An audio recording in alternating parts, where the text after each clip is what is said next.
Hello, and thank you for joining us for TGH Ask an Expert, a live Q&A series. I'm your moderator, Karen Loftus, joined by Dr. Hayman, spine surgeon in neurosurgery at TGH and assistant professor in the Department of Neurosurgery, Brain and Spine at USF. Thank you so much for being here today. Thanks for having me, Karen. Absolutely. Okay, a few housekeeping notes to get started. If you have any questions as we go along, place them in the comments section, whether that's on YouTube or Facebook, whichever platform you're watching from. We're going to get to as many of those as we can, as time allows, of course. And then we had many pre-submitted questions that we're excited to get to as well. As a reminder, yes, Dr. Hayman is a medical expert, but please always consult your primary care provider for individualized medical advice. All right, let's get started. Let's demystify the spine as we talk to our expert, Dr. Hayman, who provides the most advanced spine care and surgical techniques to patients here at Tampa General Hospital.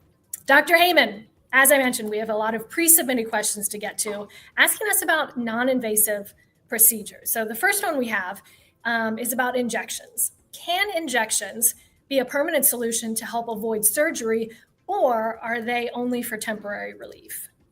That's a great question, Karen, and one I get asked a lot in my clinic.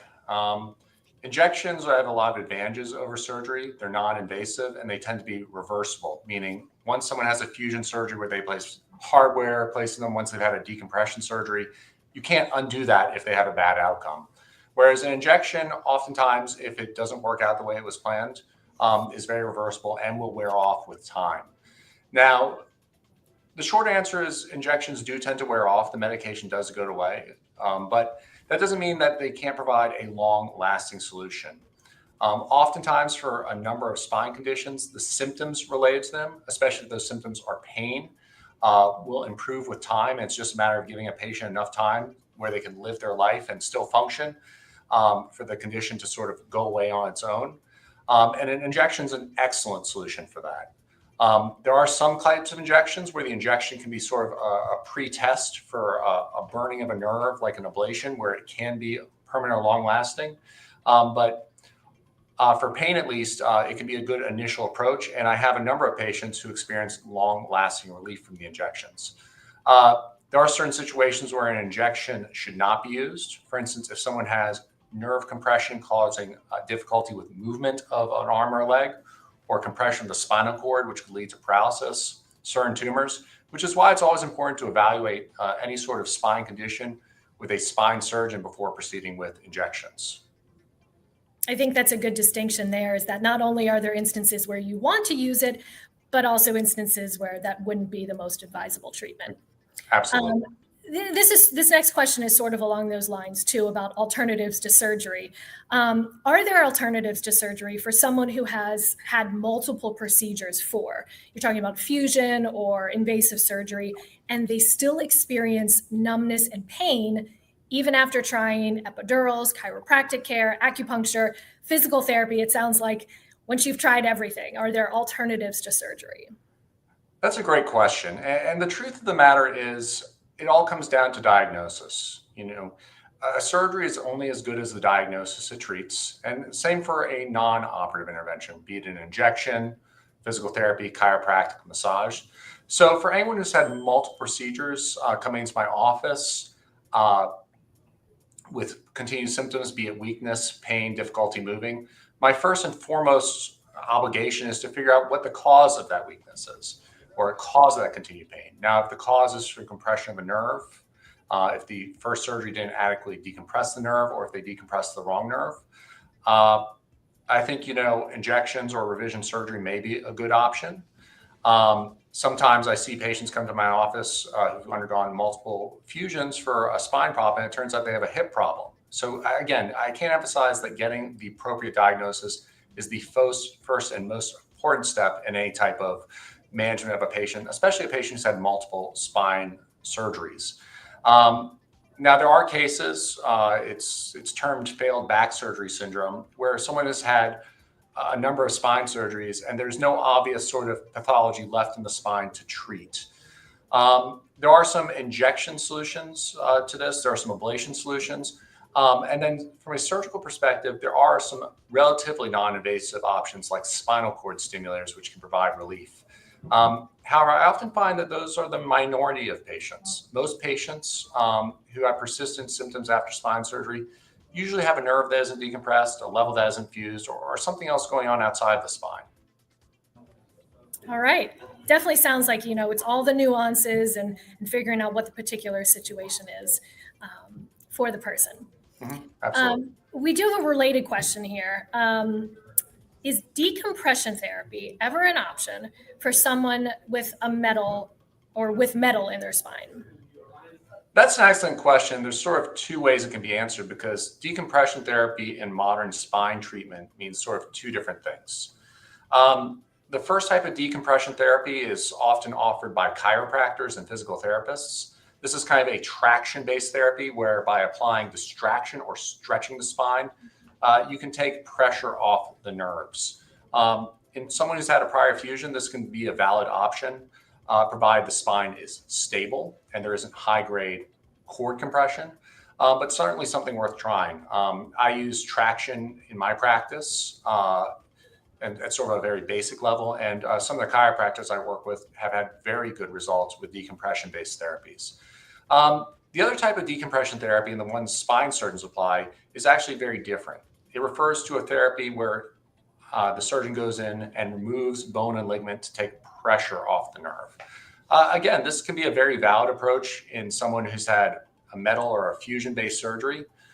If you see an area that's persistently compressed, there are a number of minimally invasive and less invasive surgeries you can do to take pressure off the nerves. So I guess the answer to both questions is yes, but you have to clarify which type of decompression therapy you're talking about. All right, that makes sense. And I do want to remind people, so one of the fun things about these live streams is that you can register ahead of time, pre-submit your questions, which is what we're going through now. But anybody who's tuned in live, whether it's on YouTube or Facebook, feel free to drop something in the comments, whether you have a question for Dr. Hayman, and we're going to try to get to those as we go through this live stream. But let's get to another pre-submitted question. All right, so we have a question that says, when you have bulging discs, stenosis, and arthritis, what does your therapist need to know before giving a massage? And we're talking about physical therapy or any muscle manipulation. That's a great question. There are some conditions where the spine is so unstable that any type of manipulation of the spine could have very deleterious consequences for the patient. Usually those are treated on an urgent basis, not always, but usually. For most of the standard arthritis, stenosis, bulging discs, the sort of stuff that is managed in the outpatient world outside of the emergency room, most standard massages are fine. Most standard physical therapy practices are fine. Most standard chiropractic manipulations are okay. Within any field of physical therapy or chiropractic care, there are some more advanced or esoteric manipulations which do have real risks, which I would not recommend for someone with advanced spinal stenosis or evidence of spinal instability. Again, this is very much a case-by-case basis, but generally speaking, most therapies offered by a massage therapist or a physical therapist are safe for patients, even if they do have some degree of spinal stenosis. And sort of a follow-up to that. So would you recommend the person who's getting a massage or whatever, just have that conversation with a massage therapist ahead of time? I think it's important. And again, if you have a spinal condition, I think, discuss your condition with your physical therapist and, your spine surgeon are extremely important. Making sure you don't have any sort of emergency high-grade nerve compression with motor deficits or cord compression. All these factors weigh in. Again, it really comes down to the diagnosis, how severe the diagnosis is before you can decide on the treatment, whether that treatment's surgery, injection, or other forms of therapy like massage therapy. All right. Sounds good. All right. Next question. For someone diagnosed with adult onset scoliosis, what type of medical specialist or qualifications should they look for when seeking care? That's an excellent question. And scoliosis represents sort of a special challenge for spine surgeons. most neurosurgeons undergo spine surgery training. In fact, all of them do. And some orthopedic surgeons pursue specialty spine training in the form of spine fellowship. And these are the people who are doing most of the spine surgery in any given community.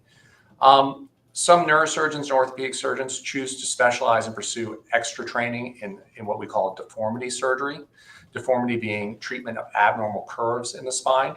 And if you have spinal deformity, whether it's adult onset scoliosis, kyphosis, or any of the related conditions, it's important to be evaluated by someone who has familiarity with spinal deformity.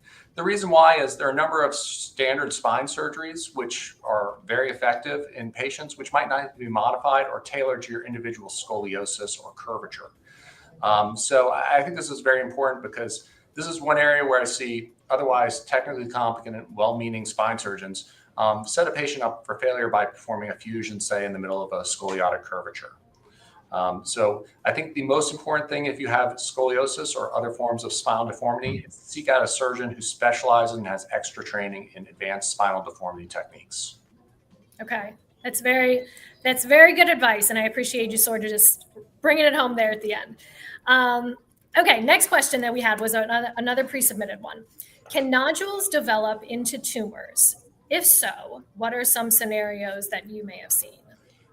That's a great question, and it's a little bit of a tricky question to answer because nodules tend to be a description of a finding, whether it's a finding on an exam where you feel a nodule, or whether it's a radiographic finding, meaning something on an MRI, which the radiologist calls a nodule, and it just means that, just a small mass.